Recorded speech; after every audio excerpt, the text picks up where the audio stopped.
के देती हमारी माता रानी है, क्योंकि उन्हीं को हम यहाँ पर 9 दिन तक पूजा सेवा करने के लिए लेकर के आए हैं और उन्हीं की सेवा पूजा करने के सारे कार्यक्रम जो भी हो रहा है उन्हीं के निमित्त हो रहा है।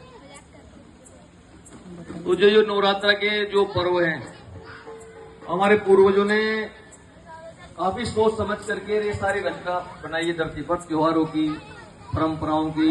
देव सो जाएंगे, अब शादी ब्याह नहीं होंगे, फिर देव उठेंगे, फिर शादी ब्याह होंगे। इन सबके पीछे बहुत बड़ा कारण है, क्योंकि बरसात का समय होता है, नदी नाले आ जाते हैं, कभी बाढ़ आती है, कभी तूफान आते हैं, लोगों को पूरा जीवन अस्त व्यस्त हो जाता है। तो इसलिए हमारे पूर्वजों ने सोची समझी वैज्ञानिक तरीके से पद्धति बनाई कि अब देव सो गए भाई, वरना क्या ईश्वर कभी सोता है। लेकिन परंपरा बनाई है।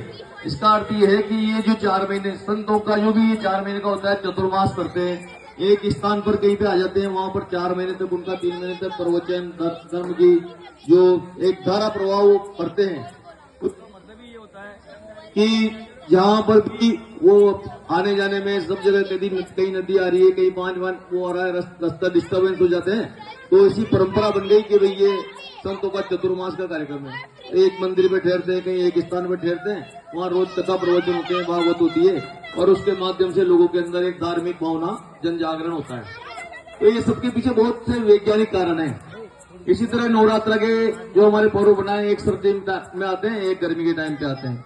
अब क्योंकि ऋतु परिवर्तन होने वाला है और आगे से सर्दी का मौसम आने वाला है, ये नवरात्र के पर्व हमारे को उसकी समस्त मतलब दिवाली का त्योहार आने वाला है, तो एक तैयारियां करने का लोगों के अंदर एक माता रानी के प्रति भक्ति भाव, इसके माध्यम से लोगों के अंदर, समाज के अंदर एक जागरण, शक्ति को एकत्रित करने का समय।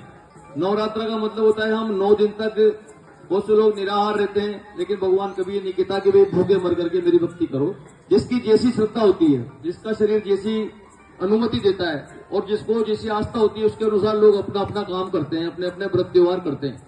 तो इसी में बहुत से लोग, कोई एक लौंग खा करके 9 दिन निकालता है, कोई 1 गिलास दूध पी के 9 दिन निकालता है, कोई मंदिर में चला जाता है, 9 दिन तक परिवार को छोड़ करके वहीं रहता है। कुल मिलाकर के ये शक्ति की आराधना का पर्व है। इसके माध्यम से हम विचारों में सुचिता लाएं, मन में संस्कार लाएं, परिवार को संस्कारित करें और इसके अलावा हम समाज में एक शक्ति का जागरण करें, जिससे आने वाले समय की चुनौतियों का मुकाबला इस समाज कर सके। इसलिए नवरात्र के पर्व है। माता रानी के दर्शन तो अभी तक परमहंस रामकृष्ण दास जी महाराज को हुए थे, या स्वामी विवेकानंद को हुए थे, या फिर गुरु गोविंद सिंह को हुए थे। गुरु गोविंद सिंह का जैसा जन्म था, जैसा जीवन था, तो उससे हमारे को प्रेरणा लेने की आवश्यकता है कि 13 वर्ष की आयु में गुरु गोविंद सिंह जी ने, जब औरंगजेब का अत्याचार इतना बड़ा हुआ था कि वो 40 मण जनेऊ के बराबर हिंदुओं के सर काटता था, उसके बाद शाम की नमाज अदा करता था। ऐसा समय उस टाइम मुगलों के राज्य का था, इतना अत्याचारी शासक औरंगजेब था। और उस समय 13 वर्ष की आयु के मात्र गुरु तेग बहादुर जी उस समय थे शासक में। तो वहां पर आकर के कुछ ब्राह्मणों ने कश्मीर के ने उनसे कहा कि महाराज बहुत अत्याचार से तंग आ गए हैं और औरंगजेब ने इतना आतंक मचा रखा है कि धर्म परिवर्तन करो, मुसलमान बनो या फिर तलवार के नीचे गर्दन रखो। तो उस समय गुरु तेग बहादुर ने कहा था कि कोई न कोई ऐसा एक बड़ा व्यक्ति चाहिए जो इस धर्म के लिए अपना बलिदान कर सके। गुरु गोविंद सिंह जी की आयु मात्र 13 वर्ष थी और उन्होंने उस समय कहा था कि पिताजी, आपसे बड़ा धर्म के लिए बलिदान देने वाला कौन होगा। एक 13 वर्ष का बालक अपने पिता को बलिदान के लिए प्रेरित कर रहा है कि धर्म की रक्षा के लिए आपसे बड़ा बलिदानी और कौन हो सकता है। और उसके बाद गुरु तेग बहादुर ने, जो कश्मीर के ब्राह्मण आए थे, उनसे कहा कि जाके औरंगजेब से कह दो कि अगर तुम गुरु तेग बहादुर को मुसलमान बना लोगे तो हम सब मुसलमान बन जाएंगे। और उसके बाद शीशगंज के गुरुद्वारे में किस प्रकार से गुरु तेग बहादुर को यातना देकर के उनकी गर्दन काटी गई। शीशगंज गुरुद्वारा आज भी उसकी गवाही देता है।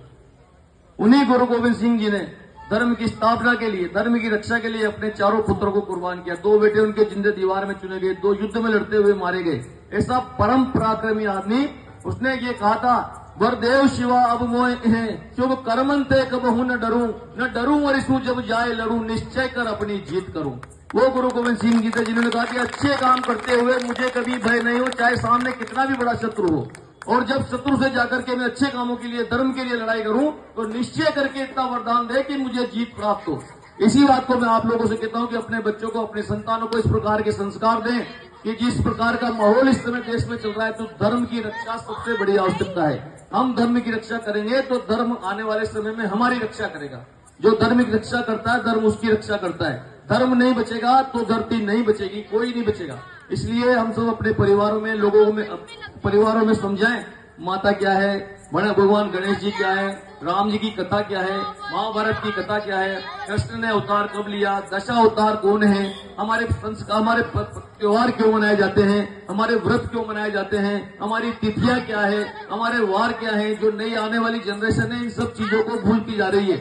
उसे केवल मोबाइल, लैपटॉप, इनके अलावा कुछ नहीं दिख रहा है। ये परंपराएं, ये संस्कृति, ये जिंदा रहेगी तो ये हिंदू समाज जिंदा रहेगा, और हिंदू समाज जिंदा रहेगा तो ये देश जिंदा रहेगा। हिंदुओं के लिए इस भारत देश के अलावा संसार में और कहीं भी इससे छिपाने की जगह नहीं है। इसलिए ये जन जागरण के जो 9 दिन के पर्व हैं, इसमें हम अपने परिवार के लोगों का जागरण करें, अपने संतानों का जागरण करें, अपने परिवार में संस्कारों का जागरण करें। इसी हेतु ये नवरात्र के पर्व मनाए जाते हैं। आप लोगों ने मुझे बुलाया, यहाँ पर सुना और मेरा ये स्वागत सत्कार किया, इसके आप लोगों का बहुत बहुत धन्यवाद, बहुत बहुत आभार। धन्यवाद। जय भारत, जय श्री राम।